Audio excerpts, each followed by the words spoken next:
Rapaz, o homem está com a macaca, viu? Cristiano Ronaldo on fire.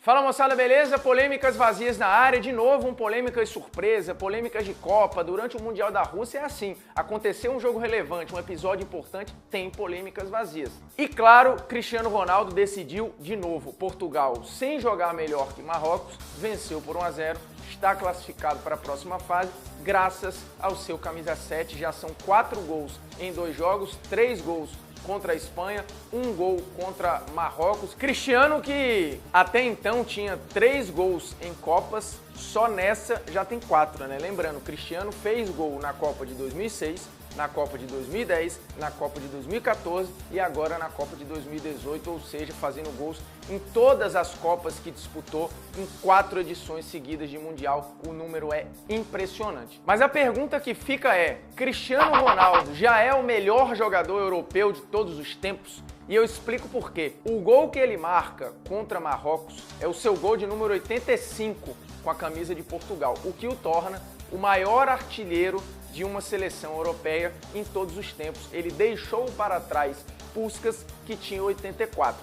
Somado a tudo o que Cristiano já faz na carreira e tem feito neste Mundial, surge a pergunta: este dado transforma Cristiano Ronaldo no melhor jogador europeu de todos os tempos? A disputa é acirradíssima, com nomes gigantescos. Porque vamos lá, na história do futebol europeu, você tem nomes como Zidane, Platini, Beckenbauer, Eusébio, Puskás, Iniesta, Xavi, todos disputando este posto.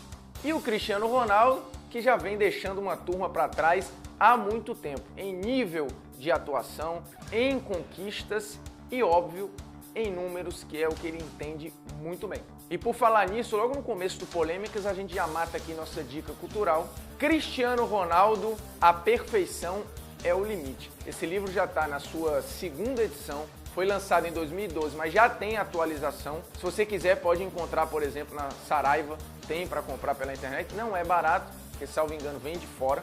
E é assinado pelo Lucas Cassioli, que já fez outras grandes biografias, já escreveu, por exemplo, um livro sobre Lionel Messi. E essa biografia do Cristiano Ronaldo foca, obviamente, no lado profissional, mas fala muito do lado pessoal, da construção do personagem Cristiano Ronaldo, o que fez Cristiano Ronaldo ser tão obcecado pela perfeição, não admitir erros, e por isso, na idade que tem, o Cristiano Ronaldo consegue os feitos que consegue. Consegue, por exemplo, jogar até aqui a melhor Copa disparado da carreira, mesmo aos 33 anos. O Cristiano fez uma boa Copa de 2006, ainda garoto, levando Portugal até a semifinal de um Mundial, fazendo uma outra função, uma geração que tinha nomes para dividir o protagonismo. O Cristiano surgia ali como um nome para o futuro, mas de qualquer maneira ele pegou parte do protagonismo e dividiu com Rui Costa, com Figo, com outros nomes muito importantes, e fez uma campanha histórica com Portugal, que já tinha feito uma campanha de semifinal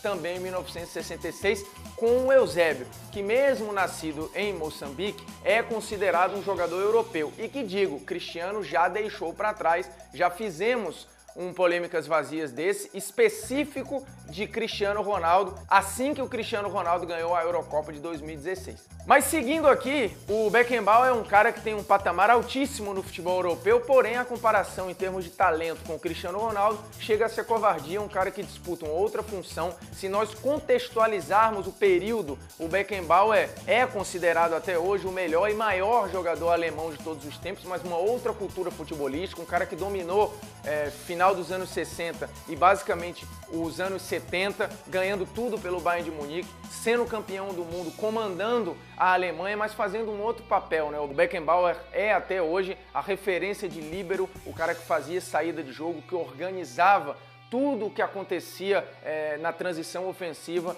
do time da Alemanha, mas obviamente em termos de talento não há comparação, né? Um cara muito menos decisivo que o Cristiano Ronaldo. No imaginário você tem um tamanho para o Beckenbauer, mas o Cristiano Ronaldo você vai ter memórias muito mais decisivas, muito mais gigantescas do Cristiano do que em relação ao Beckenbauer, que ganhou 3 edições de Bola de Ouro, por exemplo, mas o Cristiano Ronaldo já tem mais que isso. e tem muito mais prêmios individuais e tantas conquistas quanto, à exceção de Copa do Mundo, do que o Franz Beckenbauer. E, portanto, a comparação com o Beckenbauer não tem como. E por falar em bola de ouro, lembremos que a bola de ouro, durante muito tempo, ela foi a referência de prêmio para melhor do mundo e só premiava jogadores europeus. Se nós pegássemos aquela realidade que premiou nomes como Platini, nomes como o Van Basten, nomes como o próprio Eusébio, nomes como o Di Stéfano, que era argentino, mas tinha nacionalidade espanhola. Se nós pegarmos aquela realidade e jogarmos para hoje,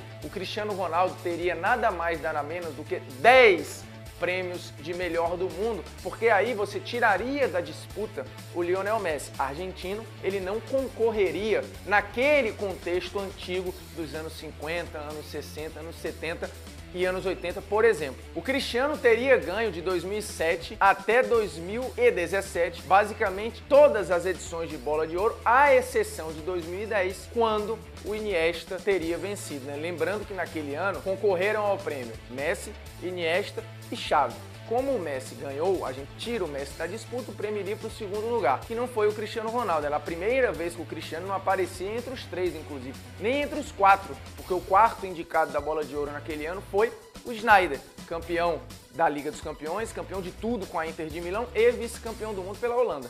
E à exceção de 2010, o Cristiano teria arrastado todos os prêmios. Em 2013, a gente teria uma confusão, né? Porque em 2013, o Ribéry, por exemplo, ganhou o prêmio de melhor jogador da UEFA, mas o Cristiano ganhou o prêmio Bola de Ouro.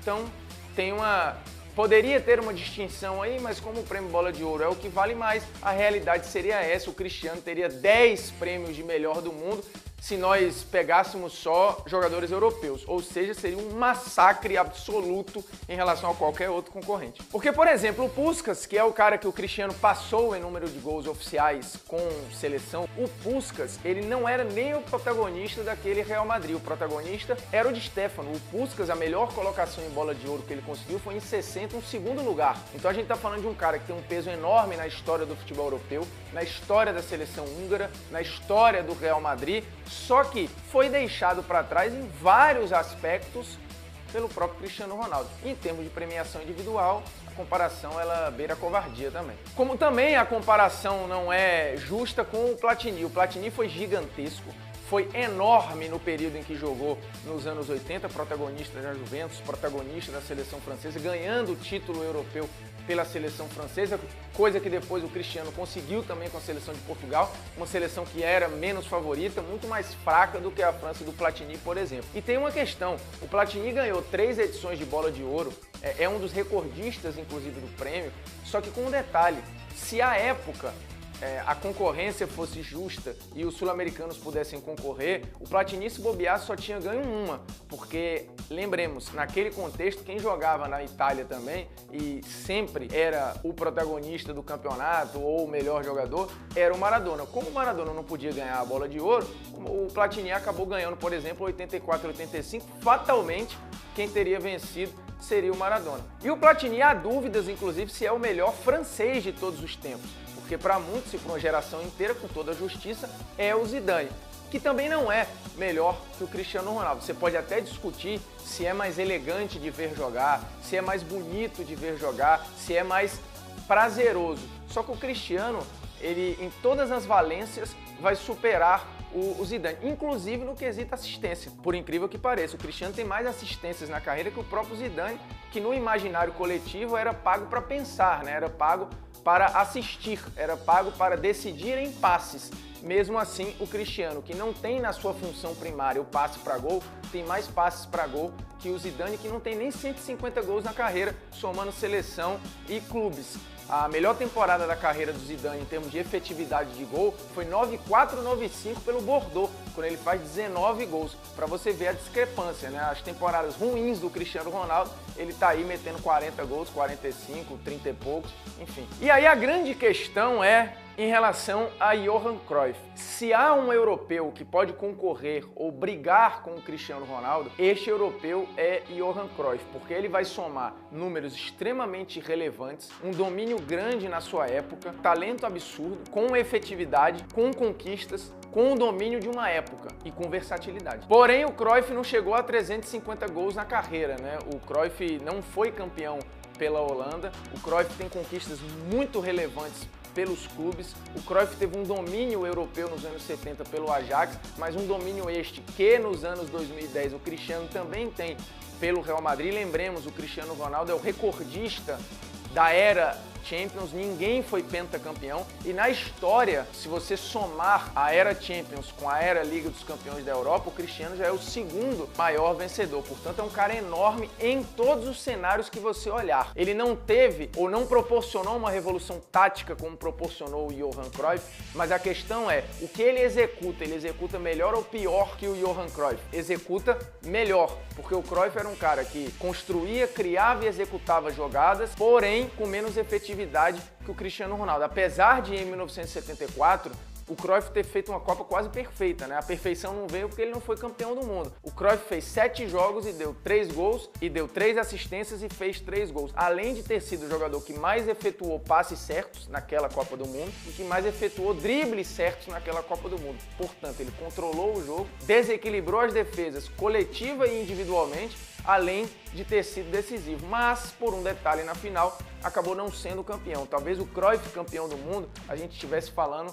de um outro patamar de jogador aqui. O Cristiano Ronaldo é um cara que fora da área funcionou e continua funcionando porque faz uma Copa, e se você pegar os mapas de ação do Cristiano, ele está indo muito fora da área, ajudar a construir as jogadas, iniciando as jogadas do lado e executando dentro da área, ou seja, um cara que tem preenchido o campo de uma maneira muito precisa, apesar de não ser um grande controlador de jogo, apesar de não ser um grande pensador do jogo, o Cristiano na seleção portuguesa tem conseguido ser um cara que ajuda ao meio-campo e consegue com uma liderança absurda, e aí sabe-se lá até onde Portugal pode ir com o Cristiano Ronaldo, que aos 33 anos, repito, faz a melhor Copa da carreira, e nenhum desses caras que a gente citou aqui, nenhum desses europeus chegou aos 33 anos nesse nível de atuação. Nenhum.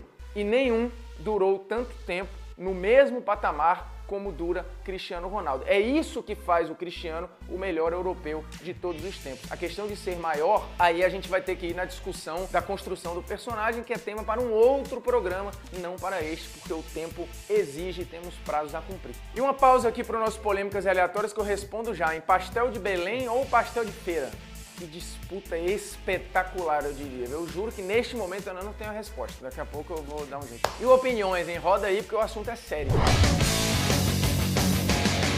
Bem, vamos lá. Durante a Copa do Mundo viralizou o lamentável vídeo do Boceta Rosa. E aí eu cito o termo porque, enfim, todo mundo já viu esse vídeo, está nas matérias, um grupo de brasileiros rodeando uma russa e falando estes impropérios e pedindo, inclusive, para a russa repetir. Ela canta, eles pulam como se fosse um bando de adolescentes ainda em fase de amadurecimento e a garota, coitada, canta junto sem ter a menor ideia do que está cantando. De lá para cá, várias matérias foram dissecando quem eram aquelas pessoas, inclusive uma promotora russa já denunciou aquele grupo. Na Rússia eles podem pagar multa, podem sofrer outras sanções. E aí tem muita gente falando, poxa, era só uma brincadeira, mas que bobagem. Desculpa, não é só uma brincadeira e pior ainda, não é bobagem. A situação ela é tão bizonha e está tão incutido no nosso imaginário machista e sexista que aquilo é aceitável, que as pessoas riem primeiro para depois começarem a refletir, e muitas nem refletem, né? Porque acham que é uma bobagem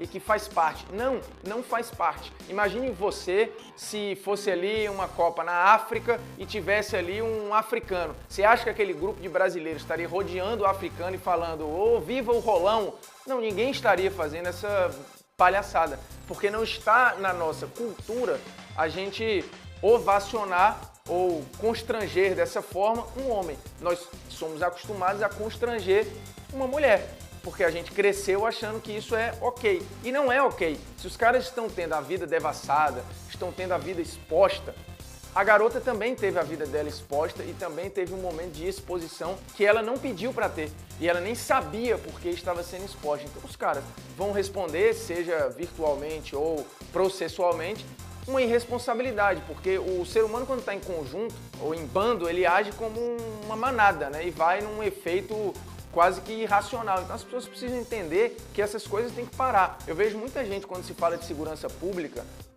quando a gente fala do tratamento para assaltante ou dos direitos humanos, o cara fala, mas se fosse com a sua mãe, se fosse com a sua filha, você ia querer que o bandido fosse bem tratado? Enfim, eu acho esse argumento patético, porque o Estado não tem que personificar nada. Mas já que alguns usam, se ponha no lugar daquela garota e imagine se fosse sua filha, sua mãe, sua irmã, o que você estaria achando de ter a sua irmã, a sua mãe, a sua filha expostas em rede mundial, ela gritando boceta rosa, sem ter a menor ideia do que está falando, como se a boceta rosa fosse um troféu a ser exaltado mundialmente. Então fica a reflexão, ok? E o nosso polêmicas aleatórias em pastel de feira ou pastel de Belém? Bem, pastel de feira é uma entidade nacional e durante muito tempo, toda sexta-feira na minha rua era sagrado eu comer o pastel de feira. O pastel de Belém, quando eu fui a Lisboa e fui a Belém, 2 vezes inclusive, eu de fato, quando provei o pastel de Belém, eu juro que eu tive contato com algo nunca antes experimentado. E assim, é só em Belém, porque eu nunca comi um pastel de Belém, fora de Belém, que fosse igual ao pastel de Belém de Belém. E de fato o pastel de Belém é espetacular. Eu, como sou muito chegado a doce, nessa disputa ficarei com o pastel de Belém. Por mais que seja mais enjoativo, né? Pastel de feira eu aguento uns 4. Pastel de Belém eu vou em 1,5 e olha lá. E lá é bem barato, viu? Diga-se de passagem, se eu não me engano é €1. Pastel de feira aqui, meu Deus do céu. Sim, então só para encerrar oficialmente, acabou o programa, tá? Agora pode ir embora.